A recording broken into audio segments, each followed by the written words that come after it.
gentlemen, and welcome. We are pleased to have with us today Craig Warren-Smith, who's with the Spiritual Computing Research Institute.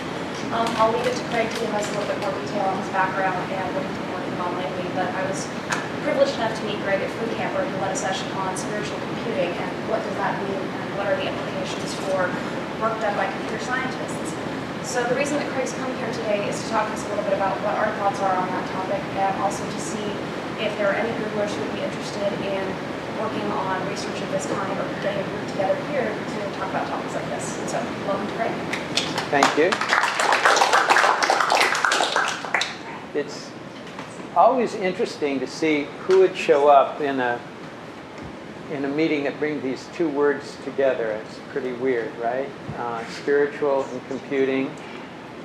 You may be here just because you're curious about what could come out of those two words, but you might have a more specific idea yourself. So I'd be interested to know what connections you see with what might be spiritual computing or what you're doing here at Google that might be potentially connected with that topic. I just really like to hear from you. Just any ideas? Yeah. So there's the Kurzweil book. Yeah. That's what drew me into the title of the talk. I was like, I wonder if he's talking about this. It's not really the same thing. Yeah. So Ray Kurzweil, The Age of Spiritual Machines. Yeah, that's definitely something I'll talk about. Anybody else about how this topic may relate to what goes on here at Google? Yeah? Well, Google has this don't be evil sort of notion. I think morality and spirituality are somehow related. Right. So there's an ethical dimension of this, surely. Okay. Well, let me just start. But first of all, to say something about myself, as Leslie requested. I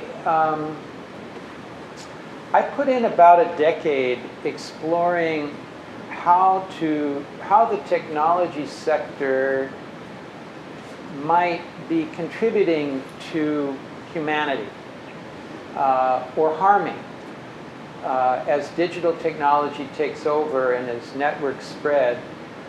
What's the social impact of that?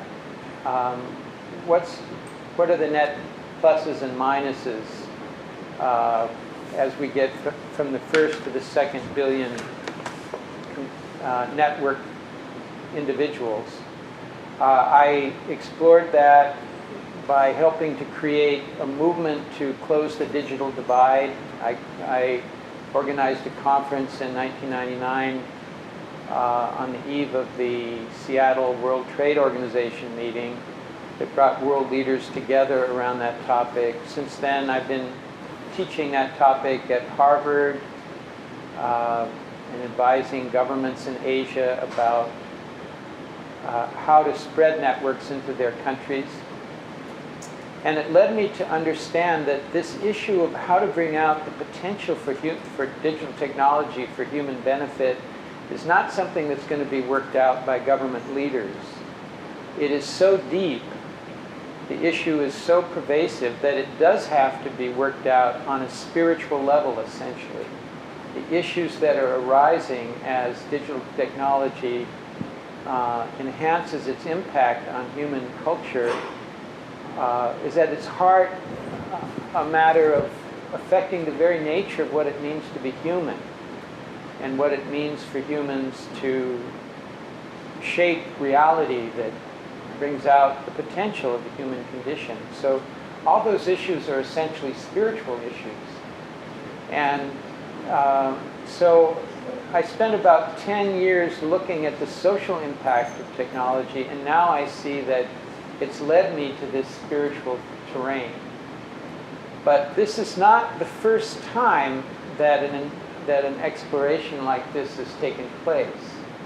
I could draw your attention to a situation that happened 2,500 years ago when someone was born into a wealthy family and offered a lot of material rewards for sort of going along with the father's agenda.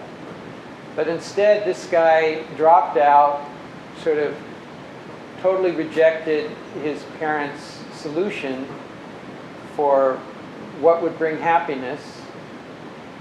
And he decided to launch his own investigation into this question himself. And he essentially ended up developing a technology called openness, in which he explored the methods of actually cracking the code on how a human can achieve sustainable happiness or empowerment, user empowerment. And once he made this discovery, he didn't feel a need to patent it. He did because he wasn't motivated in that way.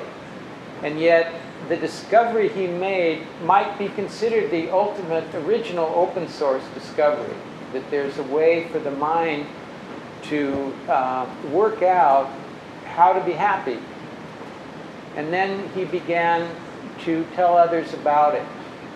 So this person, you might guess by now, is who? What? The Buddha, right. But now I'm not, but having said that, I don't want you to think that I'm, pushing a Buddhist agenda on you guys. The Buddha lived at a time that is now being referred to as the axial age, or the age of transformation. It's a period that began about 800 AD or BC and continued to about 200 AD. And this is a period where most of the significant ideas in the realm of spirituality were really presented in the form of individuals who revisited their own traditions, whether it was sort of Greek rationalism or the Hebrew traditions or whatever, and they began to explore how these traditions can form the basis of technologies that generate empowerment, human empowerment. So these people, Christ, Muhammad, Confucius, Lao Tzu, some of the Greek thinkers, they all lived around the same period of time, and they all came up with complementary answers to the question of how humans could be empowered.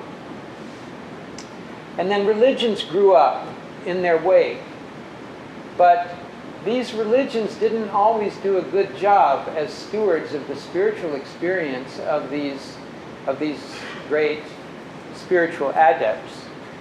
But we do have religions sort of trying to carry forward the legacy of these great leaders. And we've seen that since the time of the axial age, the spiritual impulse, that desire to crack the code on how to adjust your mind in such a way that you become happy, that tradition has been at odds with the tradition of technology. Technology has wedded itself with authoritarian governments and tyrannies and with commerce in such a way as to lead people away from that pursuit of happiness. So human culture in the last several thousand years, have had technology moving in one direction and spirituality moving in another. Could you press an example of a counterexample of this? Is it unusual? Is the printing press unusual as a counterexample of this?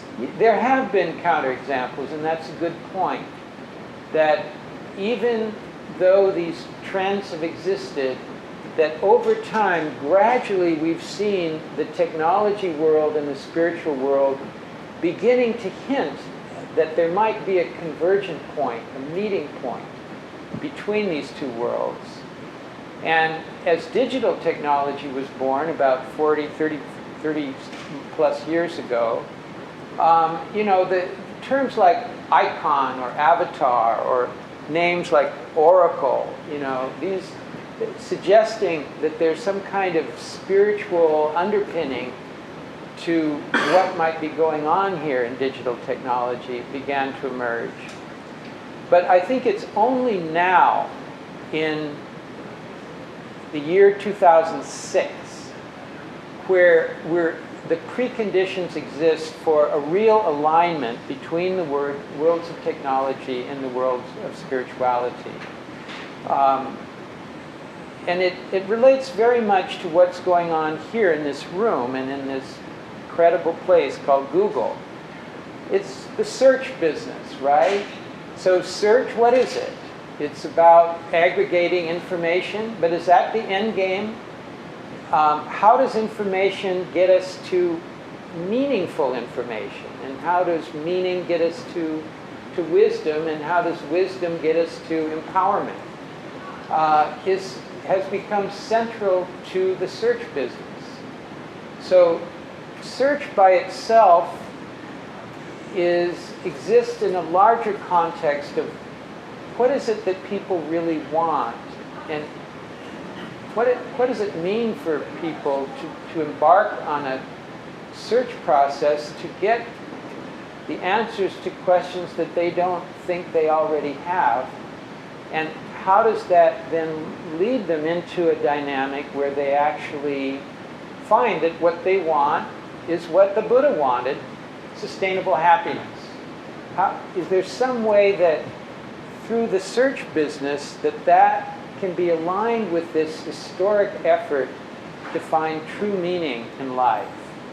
It seems that yes? Sorry, I didn't want to interrupt. Yeah. I have a hypothesis. Yeah? That there's, this is a completely off the top of my head hypothesis, so I may get to the end of my sentence and say, no, that's wrong. So much as there is, a natural ecology of, so I think there's an information ecology that exists in a changed landscape. So historically, let's use a biological metaphor. Historically, our ancestors had to hunt and scrape for enough calories to survive. We are evolved to take in all of the calories we possibly can because there's never been enough. And now, of course, that there is too much, there are calories everywhere. We all have dietary problems and we need nutritionists. Historically, information has been power. There hasn't ever been enough of it.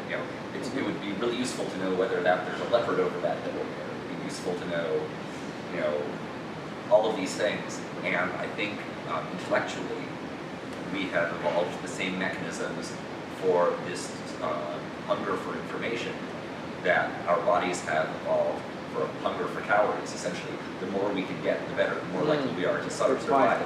And we have our brains haven't adapted to these last 20 years. Yeah. And we need the equivalent of information nutritionists to say, no, clicking on the trivial quote of the day 15 times isn't good for you. Good point. Very good point. Well, to kind of set up this discussion further, I'd like to just refer to some of the precursors for this alignment between technology and spirituality to see what might help us get some indication that what might come out of this space in which these two worlds come together. For example, think of the experience of George Lucas, the filmmaker, 30 years ago. He was, I think a roommate of Francis Ford Coppola out of the USC Film School, and they were dreaming as young, idealistic men about creating an alternative to the Hollywood studio system. But Lucas understood that he also needed to know a lot about technology and what technology can do with film. So he brought a lot of those tools with him up to the Marin County where he established his base away from the Hollywood star system. And he began to work on the script for Star Wars. And he worked on several versions of it, and he couldn't quite get a compelling story because he knew he wanted it to be about search, but he knew that it had to be search for what. So he read this book he found called Hero with 1,000 Faces, written by who? Joseph Campbell. Joseph Campbell is one of those people who himself is an innovator, but in the other world, the world of spirituality. And he has seen a kind of alignment between what's been going on in these spiritual traditions and say, Jungian psychology, the concept of archetype. And he began to see a pattern here, that humans have intrinsically the desire for search for meaning. And it's called a hero's journey, that one begins the search with some kind of sense of renunciation, that you don't have the answers. You have to go out to find it.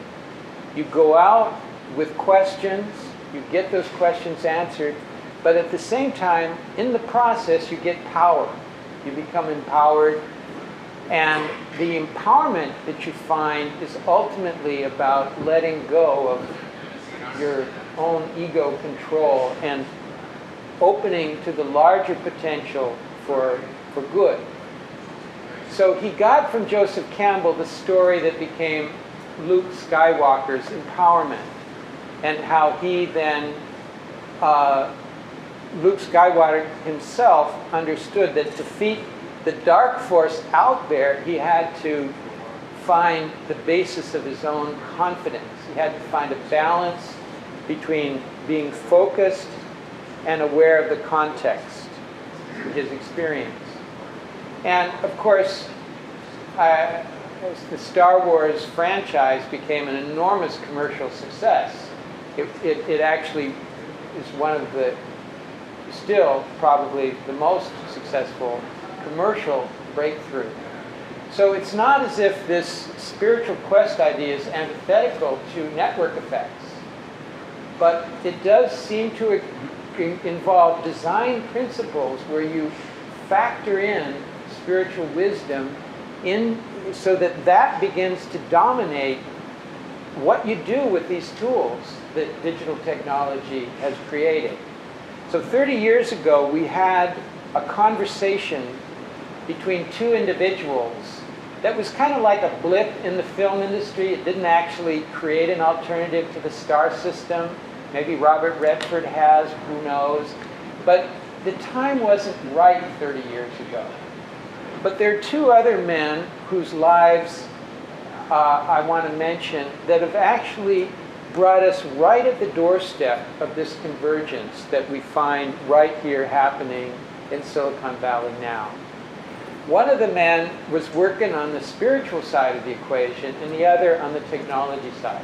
First, for the spiritual side, there's this guy named Francisco Varela. Have any of you heard his name? A Chilean.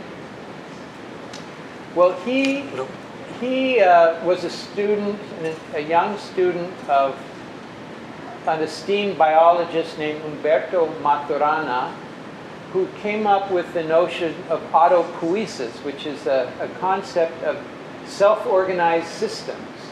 It's that based on the biology of the cell, that the cell exists of sort of semi-autonomous parts that form a kind of ecology. This notion became the basis of questioning for Francisco, and he felt he had to leave Santiago and go study with spiritual masters. He found Tibetan Buddhism, he found the Dalai Lama. He began to see that in Tibetan Buddhism, one can begin to see how brain systems can come into convergence. Affective and cognitive dimensions of one's brain could sort of come together through meditation. So in a dialogue with the Dalai Lama, he eventually brought that dialogue into neuroscience. This led to, and he brought it to, he revisited the French existential and phenomenological tradition He lived the last 10 years of his life in Paris. Unfortunately, he died rather young, about 5 years ago. But he articulated a notion called first-person science, the notion that experience itself is a kind of, could be the basis of empirical inquiry, and it could lead and it could inform design principles by becoming an expert on experience. And he also talked about how the third-person science of neuroscience could study meditation adepts and use fMRI technology, the visual kind of scanning technology, to indicate what empowerment actually looks like as a brain image, and measures could be developed to delineate the empowered brain from the less empowered brain. So right now at neuroscience labs like University of Wisconsin, Stanford, University of California, San Diego, we have meditation becoming a serious object of inquiry, so that we're beginning to see what optimal brain health looks like. We're beginning to see what it is that these spiritual traditions have been aiming for in terms of brain systems. And surprise, surprise, we're beginning to get measures that the technology labs can use as they seek to optimize user experience. So neuroscience has made a connection with spiritual traditions that has great implications for technology. And it's because of the spiritual quest of people like Francisco Varela.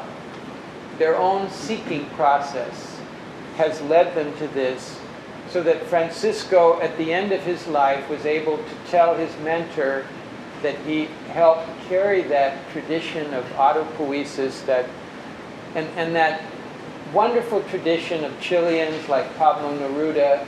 He was able to kind of bring the jewels back to Chile and return to his own people the insight from his own journey. Now we also have another person who lived right around here at Stanford, Palo Alto, Xerox PARC, who you probably do know, Mark Weiser. Anybody know Mark Weiser? Who he is? Tell us who is Mark Weiser, or who was he? Yeah. He was the head of the, I forget what the lab was originally called, but it was the lab at Xerox that ended up working on ubiquitous computing at Xerox. Right. So he was a contemporary of Francisco's, and he died at about the same age, rather young. Both of them died of cancer about several years ago. Mark Weiser came out of this incredible collection of people at the Xerox PARC lab in Palo Alto. And there was this was a time and place where design principles were emerging that are still now, that are changing, that are bringing out the potential of what digital technology might contribute. So Weiser never developed a lot of books or anything, but he wrote 2 articles that have had enormous effects. One of them was on the concept of invisible technology, which was basically the notion that computing isn't essentially a matter of me sitting here in front of this machine and this sort of cognitive lock between this TV-like box and me over here, in which all my energy is very kind of visual, and we're trying to find a solution. It's not about that necessarily, but he talked about a world in which technology can become invisible, get out of the way, become embedded in objects, and the whole body becomes sort of freed in the way that it's mediated by technology.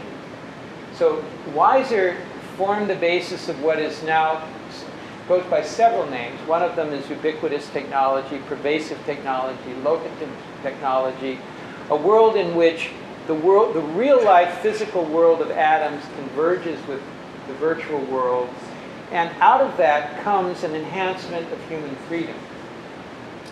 he articulated this potential even as the commercial forces around him were still focusing on technology as a productivity tool. He was looking ahead about how technology could be an empowering tool. He also wrote a book called Calm Technologies. Have any of you heard of that article? You might want to Google it. Calm Technology is an amazing visionary piece of work. It's just a few pages long, but in Calm Technology, he said that the fundamental challenge of computing is to restructure the relationship between focus and or what's at the center of your attention and what's at the periphery.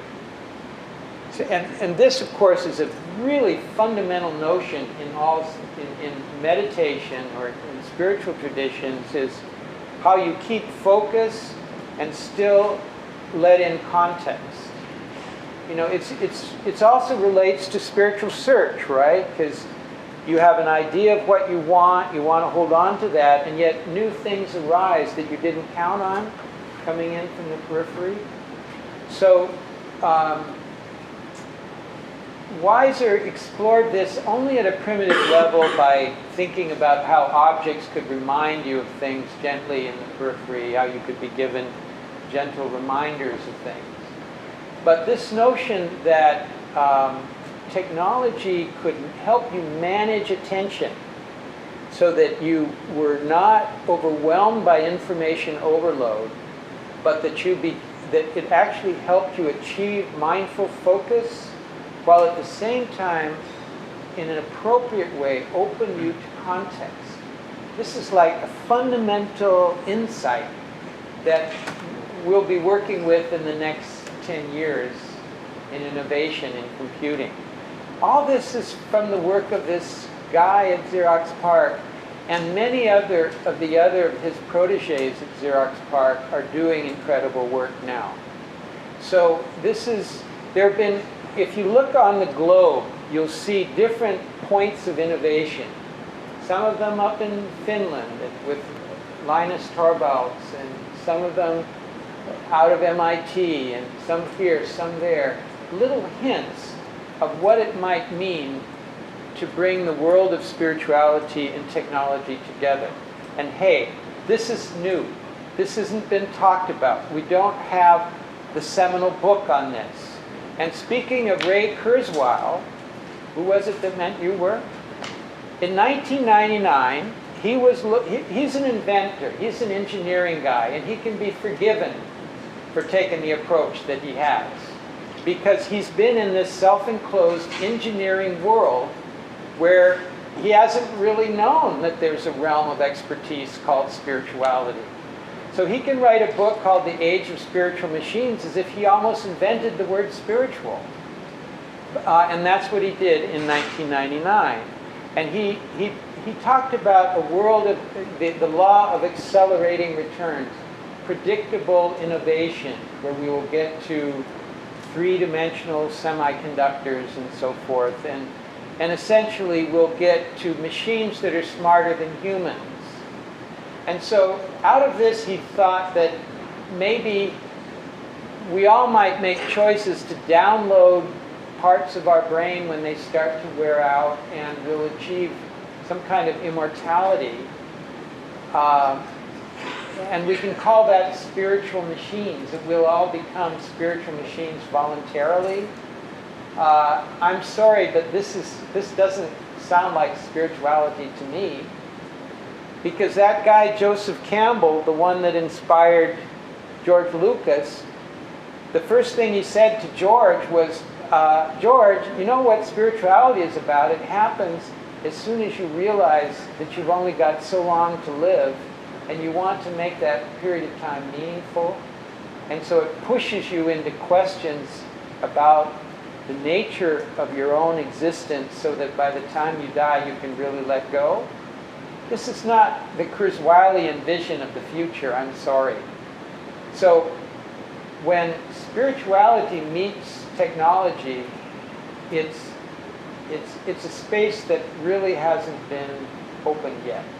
So I guess I take issue with the argument that that mortality is linked to spirituality. I think there are just as many issues raised by the question of okay, I'm going to live forever.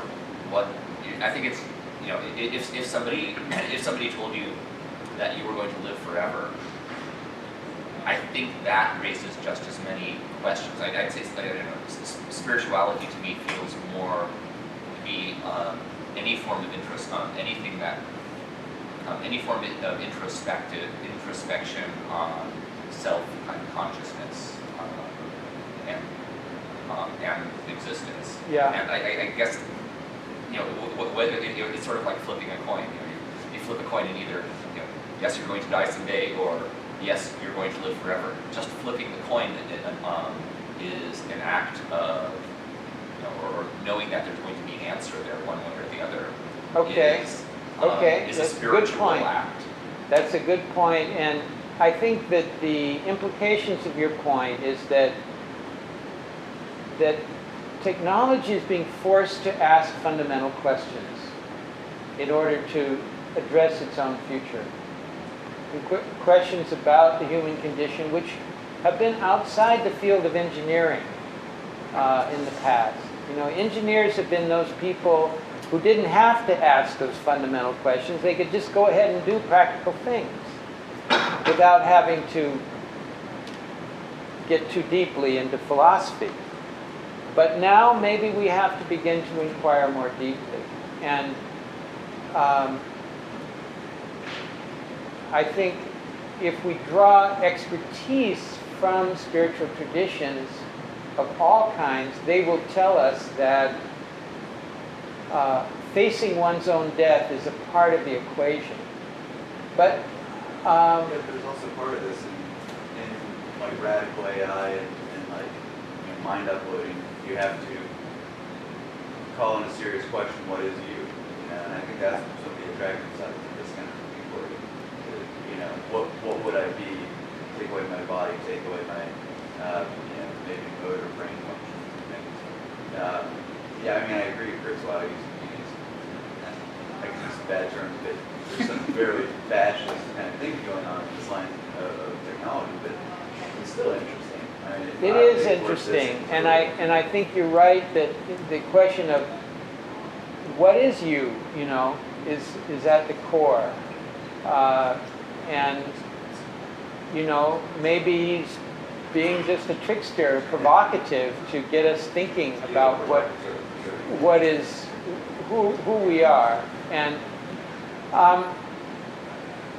essentially, another framework here we could think of is Web 2.0.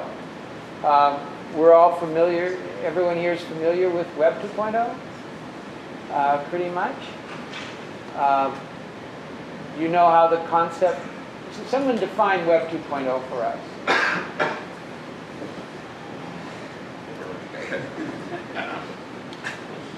Web 2.0, unfortunately, is mostly a marketing term and means whatever saying it needs it to mean. So I think if you're going to talk about it, maybe it would be more helpful if you would define what you mean by it. Okay.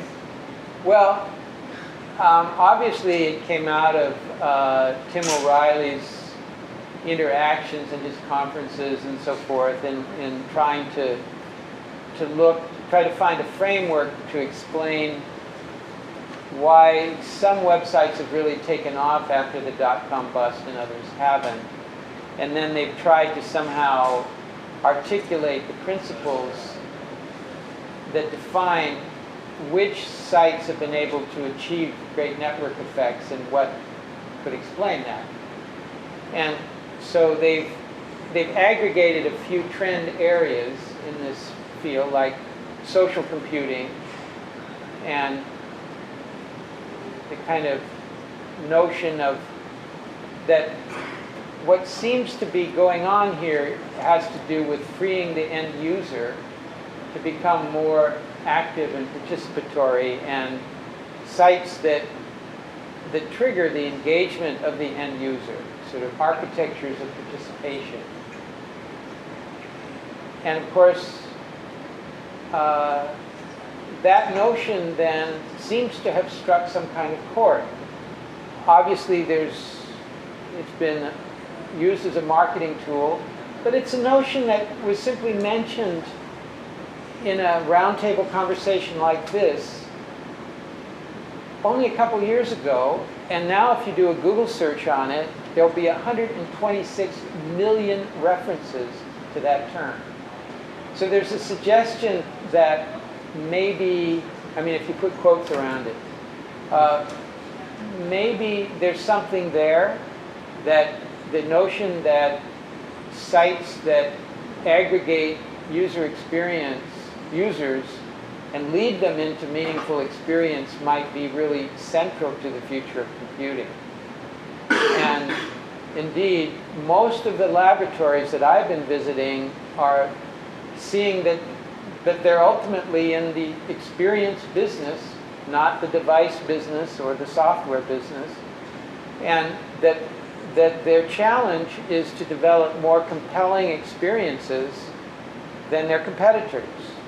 And compelling can mean meaningful, and meaningful can mean empowering. So it may be that the technology sector, by the dynamics of technological innovation itself, may be leading into the spirituality conversation about what empowerment might mean, what the nature of experience might mean. And these are topics that have been the subject of intense empirical investigation for thousands of years. So maybe there is a meeting point in which definitions of things could be worked out and hypotheses and ideas could emerge as those two notions can now be brought into the same, two cultures really can be brought into the same conversation. Yes? Oh, I was just wondering if you knew of any women that were prominent. Any what? Women that were prominent in this field? You know, I think it's a field that is yet to be born. But in terms of precursors to it, certainly on the spiritual side of the equation, some of the great spiritual innovators have been women. On the technology side, nothing right now comes to mind, but it's a good question, an important question. So there are several streams of research that I think are coming together in a framework for spiritual computing. One is gaming. So the notion of spiritual quest as incorporated into gaming, and how gaming, the experience of gaming, could lead to more meaningful and empowering experiences where we'll probably see the first applications of spiritual computing. There's also ways in which different user groups, like healthcare systems as users, education as users, how they will incorporate technologies that engage users. For example, biofeedback that targets attention of a patient so that they can begin to heal themselves in a very targeted way using new interfaces. This will certainly arise in healthcare. We will, as affective computing matures and as computers are able to sense the emotional state of users and users are able to influence machines to detect their own emotional state, we'll see more opportunities for conveying empowering experiences in all types of technology.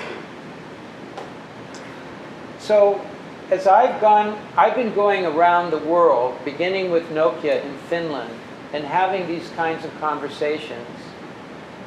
And in each company, in each laboratory, sometimes academic labs, sometimes corporate labs, sometimes no lab at all like this, but just a corporate conversation. It seems that when you open a space to bring these two terms together, ideas seem to arise. People seem to have ideas that can come to the surface. So for the most part, what spiritual computing is just a way of structuring that conversation so that ideas can emerge in that space. And women and men can begin to formulate applications, design principles, processes that could lead to new technologies, products, services, and experiences that come out of the convergence of those two worlds. So this process is involved in formulating a spiritual computing research group. Nokia is the first partner. Microsoft is coming involved, kicking and screaming, perhaps, but one finds in a company like Microsoft several streams of research that's leading them into concepts like sacred space built into the home of the future. Religion, how to reach out to the religion as a kind of user category and create technology that bring religion, that address the spiritual principles embedded in religion, or the spiritual experiences in religion.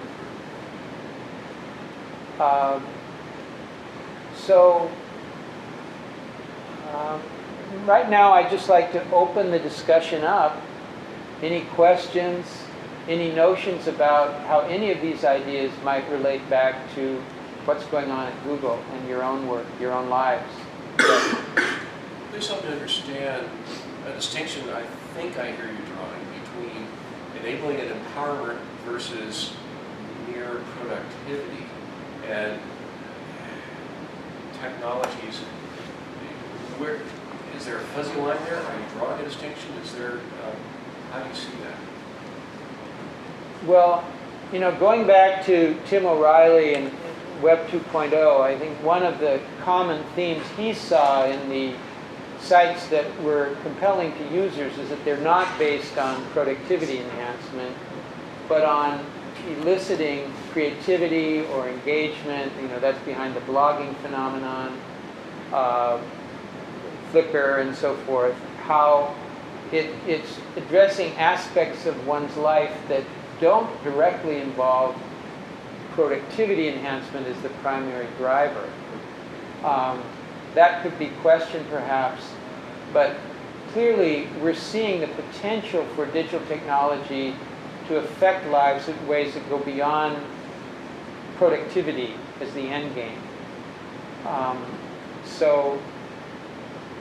With spiritual traditions, clearly one has to have a certain level of economic development or confidence in order to embark on these questions of human quality of life. But yeah, we're mostly talking about looking beyond productivity as the purpose of technology when we talk about spiritual computing. Yes?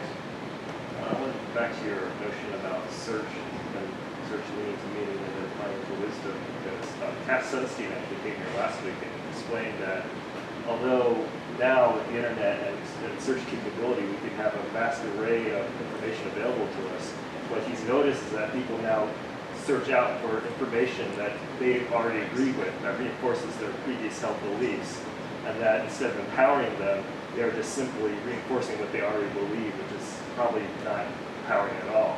So I wanted to get your thoughts about this phenomenon and where do you see a solution to that? Yeah, I don't have the solution to that, but I would be very interesting to know what you guys think about this.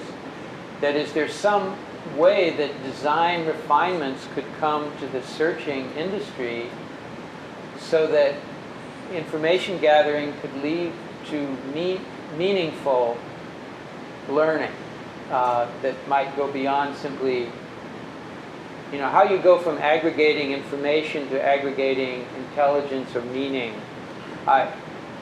Any of you have ideas about that? Perhaps you do. Uh-huh. I'm still, there's something I'm still uncertain about the focus. I think it's maybe a rephrasing of your question. Just, I'm seeing a spectrum, in fact, in what you're proposing. One, let me see if I can drag things back a few thousand years, to where one direction is making, well, I'll say, making technology serve spirituality versus making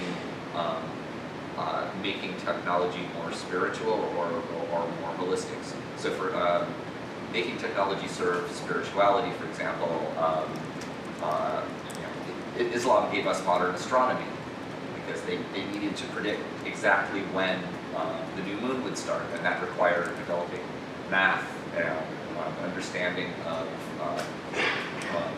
a lot of understanding of science and technology that we just didn't have, and that essentially made it possible for early Muslims to figure out when is it we're going to have the new moon, when is it that sunrise is going to happen, and that was taking technology and essentially making it serve that particular spirituality, versus, as you say, calm computing, which isn't 1,000 years ago. But essentially, this is taking cold hard technology and making it a little bit more humane. And these seem to me to be very fundamentally different tasks. And I'm not sure if you're, I don't know which of these you're getting at. Well, it's opening a space in which all can be considered, and to going beyond.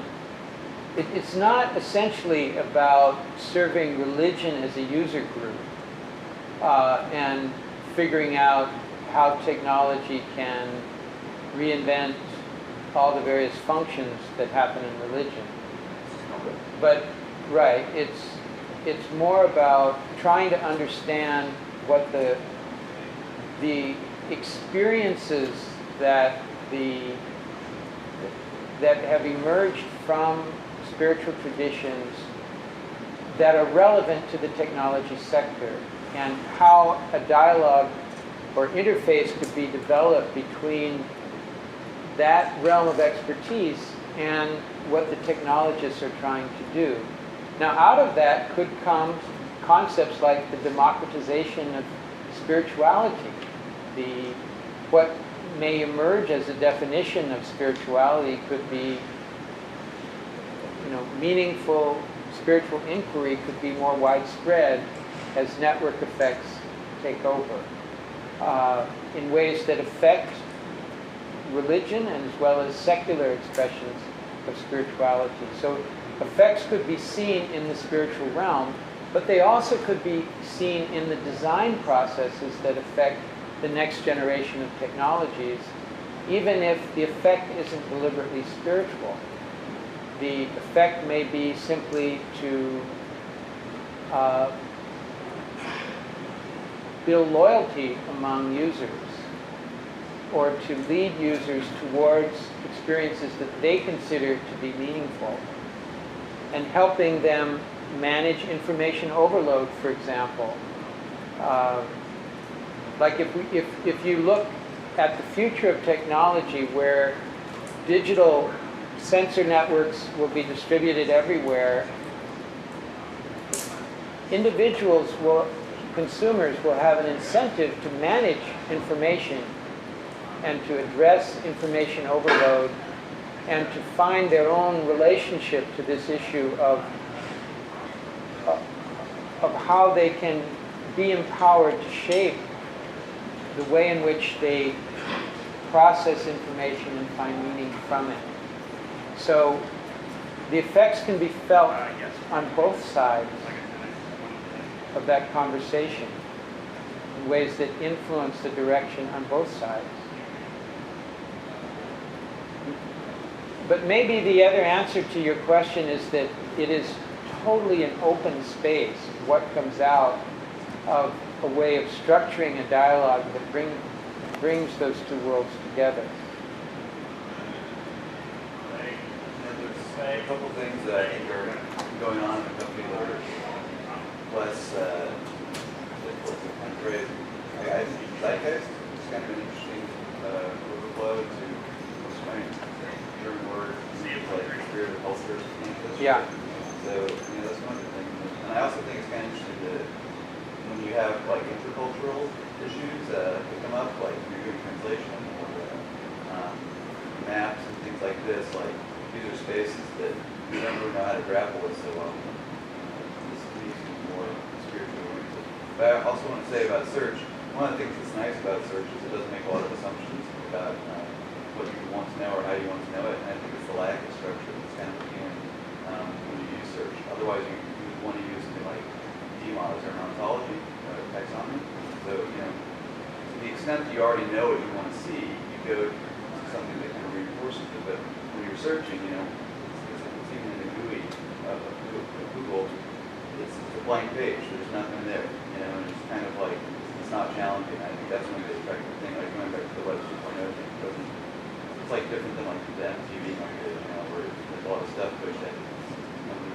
This tends to me kind of is a big distinction between what people are looking for. If you want to be given something and you don't know what to think about it, you go to one kind of site, a push kind of site. You go to a search site for something, even that's not like a D model. You go to just anything very unstructured. You kind of are trying to escape a lot of these, maybe the assumptions that are going on. That kind of creates tension for spirituality. You don't think push and pull can come together? Oh, I do, but I think that there's anarchy rules more than spirituality Okay. at this point.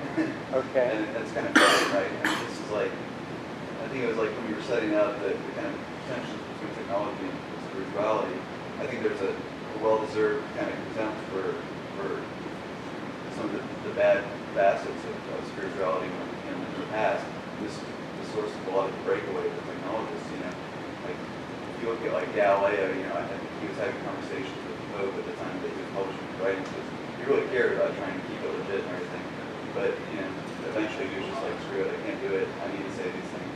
He got persecuted for it. And this is something that I think if you want to bring these things into alignment, you have to legitimize in a certain way to say, well, the techno community is very skeptical of the religious and spiritual communities because of this rift that happened, and to bring it back together, I think that's one of the things that I think that Yeah. I think that's more that highlights the rift more between religion and spirituality though than between technology and spirituality. But without a common framework for engaging in spirituality, people have been cast into anarchy. It's not necessarily a bad thing. I don't think that we lose our spiritual purpose. But it's a hard road. Like in Hinduism, they talk about yoga. It's like ways of going through life because it's confusing, right? I mean, it's like being a technologist and not having the right tools. If you don't have some guidance, and that's what the culture can give you, then you may plod through life and not make these discoveries. So, Yeah. I think that partly what's going on is that we're speaking as sort of modernists who have been very much, each of us have stories to tell about our dealings with religion. And we've also had this sort of new age versions of spirituality that we've been affected by. But if we look at, say, what has emerged out of 5,000 years of spiritual inquiry in India, this is a rigorous empirical tradition where there have been people arising in that are more iconoclastic and anarchistic than anything the West has seen. These guys have been disruptive of what has come before. And there is the innovation that has emerged over those 5,000 years has been very radical. So, because it is driven by this desire to get to what humans want and to find that out without necessarily beginning with a priori as some kind of ethical framework. But it's an empirical tradition. So it's a matter of our learning what that is and just mixing it up and challenging, Yeah. back and forth. That's why I wanted to bring up the intercultural thing, because I think while that stuff is cool, it doesn't really solve the Western problem. And the Western problem is it's kind of like an in-house problem, where the script came up and we need to solve it. And what's cool about the web and like looking at other cultures is you kind of see positive examples where this stuff didn't really fall apart quite so badly when these inquiries happened, or like in Islam. You know, when people were studying these things, it's one of these great things where you have like, you know, great science happening alongside great religion. And it's instructive, but I think in a certain, at least for the Western culture, it has to feed back at a certain point to help us heal our stuff. You know? Like learning somebody else's tradition, it's not necessarily a replacement for your own tradition. It can help as technologies, maybe they're slightly pluggable, but you know, big question you ask. That may just be how, you know, it's an interesting thing, like, you know, why does a technology or website succeed in China versus here? You know, these can play into like business questions, like, do we not treat the process with certain right or something like this? Leslie? Actually, I just wanted to point out that it is past 11:30, so we need to get out of work. So Okay. anyone who would like to continue this discussion over lunch, we've got a table reserved in Charlie's, so come on down and hang out with us. Yeah, thank you.